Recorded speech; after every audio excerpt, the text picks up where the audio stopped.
Friends, मैं Abhishek Joshi, electrical engineer in Birla group of companies. दोस्तों, आज हम लोग बात करेंगे इलेक्ट्रिकल सेफ्टी के बारे में। आज मैं आपको बताऊंगा कि इंडस्ट्रीज में जब भी आप इलेक्ट्रिकल से रिलेटेड कोई काम करते हैं, अब चाहे आप मोटर की टेस्टिंग कर रहे हो, ट्रांसफार्मर का मेंटेनेंस कर रहे हो या सर्किट ब्रेकर की चेकिंग कर रहे हो, हर इलेक्ट्रिकल वर्क करते वक्त कुछ बेसिक इलेक्ट्रिकल सेफ्टी के बारे में आपको ध्यान रखना पड़ता है। ये इसीलिए भी ज़रूरी है क्योंकि इंडस्ट्रीज में हर वक्त हर जगह कोई ना कोई काम हो रहा होता है। ऐसे में कुछ बेसिक इलेक्ट्रिकल सेफ्टी ऐसी होती है जिसको हर वक्त आपको फॉलो करना चाहिए ताकि आप किसी भी फैटल एक्सीडेंट से या किसी भी फैटल इंजरी से खुद को और अपने वर्कमैन को प्रिवेंट कर सकते हैं। तो ऐसी कौन सी बेसिक इलेक्ट्रिकल सेफ्टी मेजर्स है जो इंडस्ट्रीज में हमें फॉलो करने होते हैं, ये आज मैं आपको बताऊंगा इस वीडियो में। तो दोस्तों, बिना टाइम वेस्ट किए शुरू करते हैं। दोस्तों, एक चीज सोच कर देखिए, अगर मुझे किसी इलेक्ट्रिकल पैनल को चेक करना है और मैं उस पैनल को चेक करने के लिए जाता हूं, तो उस पैनल को चेक करने का मेरा एक अपना तरीका होगा। आप अगर उस पैनल को चेक करने जाएंगे तो हो सकता है आप उसे उस तरीके से चेक ना करें जिस तरीके से मैं उसे चेक कर रहा हूं। कहने का मतलब यह है कि हम सब का काम करने का तरीका अलग अलग होता है। मैं किसी और थॉट प्रोसेस से पैनल को चेक करूंगा, आप किसी और थॉट प्रोसेस से अपना इलेक्ट्रिकल का काम करेंगे। तो ये कैसे डिसाइड किया जाएगा कि मैं ज़्यादा रिस्क में इन्वॉल्व हूँ या आप ज़्यादा रिस्क में इन्वॉल्व हो? मेरा काम करने का तरीका ज़्यादा सेफ है या आपका काम करने का तरीका ज़्यादा सेफ है? तो आपकी और मेरी और इतने बहुत सारे लोग जो इलेक्ट्रिकल का काम इस वक्त भी कर रहे होंगे, उन सभी की सेफ्टी कैसे इंश्योर की जाएगी, ये कभी आपने सोचकर देखा है क्या?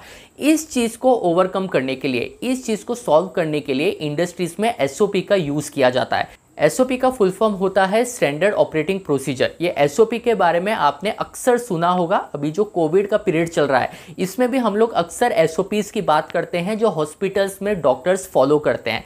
तो ये एसओपी बेसिकली इंडस्ट्रीज में इसलिए बनाया जाता है कि चाहे आप ट्रांसफार्मर का मेंटेनेंस कर रहे हो, चाहे आप मोटर की कोई टेस्टिंग कर रहे हो, हमने एक स्टैंडर्ड प्रोसीजर बनाकर रखा है कि वो काम करने का तरीका क्या होता है। अब चाहे उस काम को करने के लिए मैं जाऊं, आप जाएं या कोई भी जाए, हम उसी स्टैंडर्ड को फॉलो करेंगे क्योंकि वो स्टैंडर्ड एक्सपर्ट्स के बनाए हुए हैं जिसमें रिस्क सबसे कम इन्वॉल्व है और सेफ्टी स्टैंडर्ड्स काफ़ी हाई है। तो इसीलिए इंडस्ट्रीज में चाहे आप कोई भी काम कर ले, चाहे आप इलेक्ट्रिकल का कोई काम करें, मैकेनिकल का कोई काम करें, हाइट पे आप कोई काम कर रहे हैं या ऐसी जगह आप कहीं काम कर रहे हैं जहाँ हॉट वर्क इन्वॉल्व है, जहाँ हीट बहुत ज़्यादा है, टेम्परेचर बहुत हाई रहता है, तो कोई भी आप काम कर रहे हो, हर एक काम का इंडस्ट्रीज में एक स्टैंडर्ड ऑपरेटिंग प्रोसीजर होता है। तो चाहे आप वो काम करने जाएं, चाहे मैं जाऊं या आपके और मेरे सीनियर्स जाए, हम सभी को उस स्टैंडर्ड ऑपरेटिंग प्रोसीजर को फॉलो करना पड़ेगा ताकि हम सभी का काम करने का तरीका एक जैसा हो। तो ये सबसे बेसिक रूल है इंडस्ट्रीज का। खासकर अगर हम लोग इलेक्ट्रिकल सेफ्टी की बात करें तो इलेक्ट्रिकल सेफ्टी में फायर हजार्ड के चांसेस बहुत ज़्यादा होते हैं, इलेक्ट्रिक शॉक लगने के चांसेस बहुत ज़्यादा होते हैं, फ्लैश होने के चांसेस बहुत ज़्यादा होते हैं। इसीलिए इलेक्ट्रिकल पॉइंट ऑफ व्यू से सबसे पहली चीज़ तो आपको ये ध्यान में रखना है कि इंडस्ट्रीज में जब भी आप कोई काम करने जाएंगे तो आप एसओपी को अपने साथ लेके जाएंगे और एसओपी को पूरी तरीके से फॉलो करेंगे। इसके अलावा दोस्तों, इंडस्ट्रीज में अलग अलग वोल्टेज लेवल पर काम होता है। 24 वोल्ट की भी इंडस्ट्रीज में सप्लाई अवेलेबल होती है, 240 वोल्ट तो अवेलेबल होता ही है सिंगल फेज का सप्लाई, 415 वोल्ट भी अवेलेबल रहेगा, 6.6 केवी, 11 केवी रिक्वायरमेंट के हिसाब से। और आपकी इंडस्ट्रीज किस वोल्टेज लेवल पर वर्क करती है, इस पर डिपेंड करता है कि आप किस वोल्टेज लेवल पर काम करते हैं। पर अक्सर हमसे गलती ये होती है कि हम लोग 6.6 केवी को ज़्यादा इंपॉर्टेंस देते हैं एज कम्पेयर टू 240 वोल्ट और एज कम्पेयर टू 24 वोल्ट।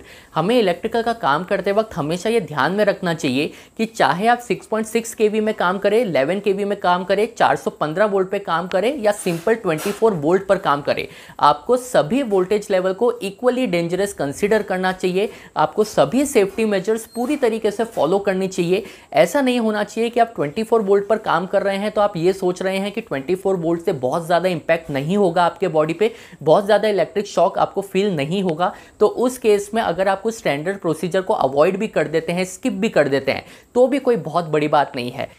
इस तरीके से सोचना ही आपको एक्सीडेंट के तरफ ज़्यादा लेकर जाएगा। इसीलिए इस चीज़ का ध्यान रखें कि आप कोई भी वोल्टेज लेवल पर काम करें, आप सेफ्टी को इक्वली इंपॉर्टेंस दीजिए। हर एक वोल्टेज लेवल अपने आप में एक अलग डेंजरस होता है, इसलिए एसओपी का पूरी तरीके से फॉलो करना आपके लिए बहुत ज़रूरी है। अब दोस्तों इलेक्ट्रिकल में जब भी आप कोई काम करने जाएंगे तो नॉर्मली दो तरीके के केस होते हैं। एक तो ये है कि आप कोई मेंटेनेंस का काम करने जा रहे हैं और एक ये है कि आप किसी सर्किट को चेक करने जा रहे हैं। तो पहले हम लोग देखते हैं कि मेंटेनेंस पॉइंट ऑफ व्यू से बेसिक चीज़ आपको क्या ध्यान में रखनी है। जब भी आप किसी चीज़ का मेंटेनेंस करने जा रहे हैं, आपको पता है कि 2-3 घंटे के लिए मुझे इस पर्टिकुलर मोटर का, इस पर्टिकुलर सर्किट ब्रेकर का मेंटेनेंस करना है, तो उस केस में सबसे पहले आप उसकी सप्लाई को आइसोलेट करेंगे। सबसे पहले आप मेन सप्लाई को स्विच ऑफ करेंगे। इस बात को आप एश्योर करेंगे कि वो सर्किट पूरी तरीके से मेन सप्लाई सोर्स से आइसोलेट हो गया है, ताकि आप उस डेड सर्किट में इजीली काम कर सके।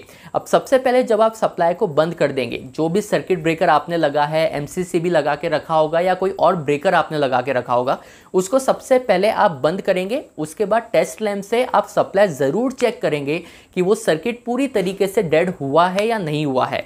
अक्सर हम लोग ये करते हैं कि हम लोग पैनल बंद तो कर देते हैं, मेन आइसोलेटर बंद कर देते हैं, सर्किट ब्रेकर बंद कर देते हैं, लेकिन हम लोग टेस्ट लैंप से उसे रीएश्योर नहीं करते। हम लोग चेक करके नहीं देखते कि वोल्टेज अवेलेबल है कि नहीं है, और बहुत बार हमें इस चक्कर में भी शॉक लगता है और फैटल एक्सीडेंट भी होते हैं।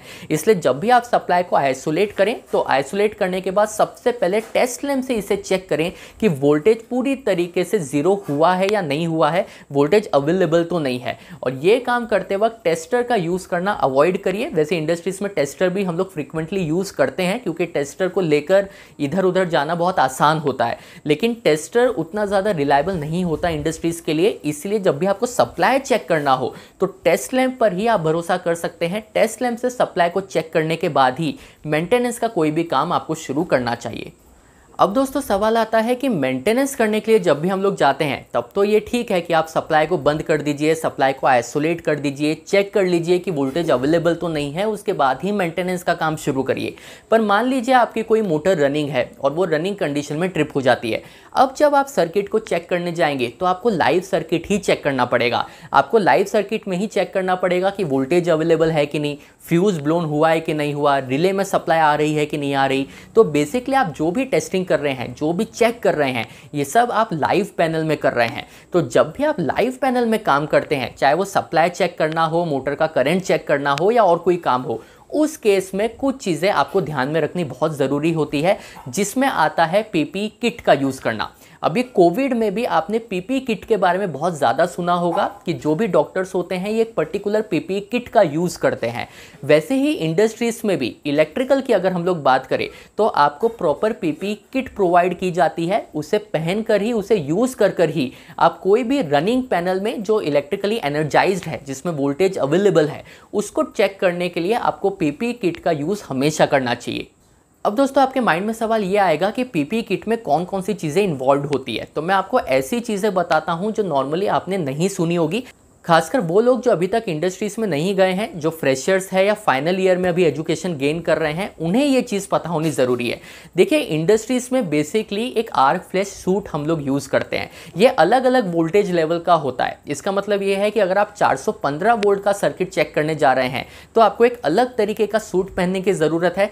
वहीं अगर आप 11 kV सप्लाई में कुछ काम करने जा रहे हैं तो वहाँ आपको अलग तरीके का सूट पहनने की ज़रूरत है।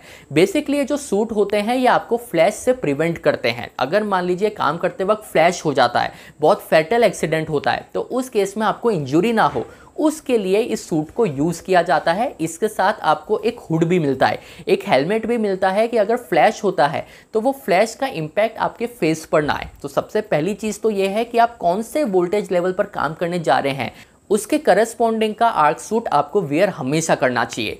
इसके अलावा आते हैं हैंड ग्लव्स। देखिए जब भी हम किसी लाइव पैनल में काम करते हैं, सप्लाई चेक करते हैं या मोटर का करंट चेक करते हैं या और कोई काम करते हैं, तो सबसे ज़्यादा पास हमारा हैंड ही होता है। जो भी आपका इलेक्ट्रिकल सर्किट है, सबसे पास आपका हाथ ही होता है।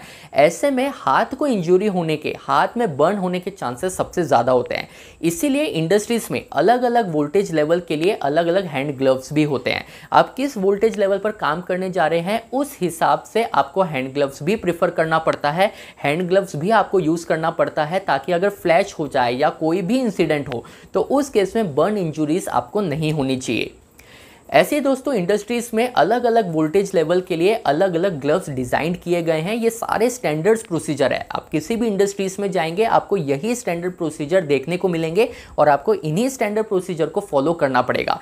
ये पूरा चार्ट आप देखिए, यहाँ पे अलग अलग वोल्टेज लेवल के लिए अलग अलग रिकमेंडेशन दी गई है। इसके हिसाब से ही इंडस्ट्रीज़ में ग्लव्स परचेज किए जाते हैं, उन्हें ऑर्डर किया जाता है और आप सभी को उसी हिसाब से इन्हें यूज़ करना होता है।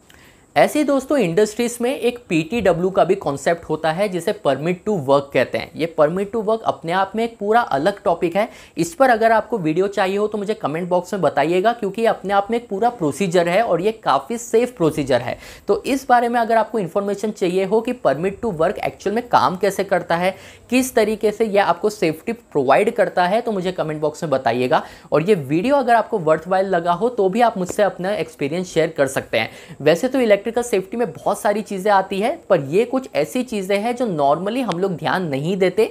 ये कुछ ऐसी चीज़ें हैं जो इंडस्ट्रीज़ में हर वक्त आपको फॉलो करनी होती है। तो दोस्तों ये वीडियो अगर आपको पसंद आया हो तो इस चैनल को सब्सक्राइब कीजिएगा। मैं आपसे मिलता हूँ कल ऐसे एक इंटरेस्टिंग टॉपिक के साथ। तब तक अपना ध्यान रखिए। Good bye.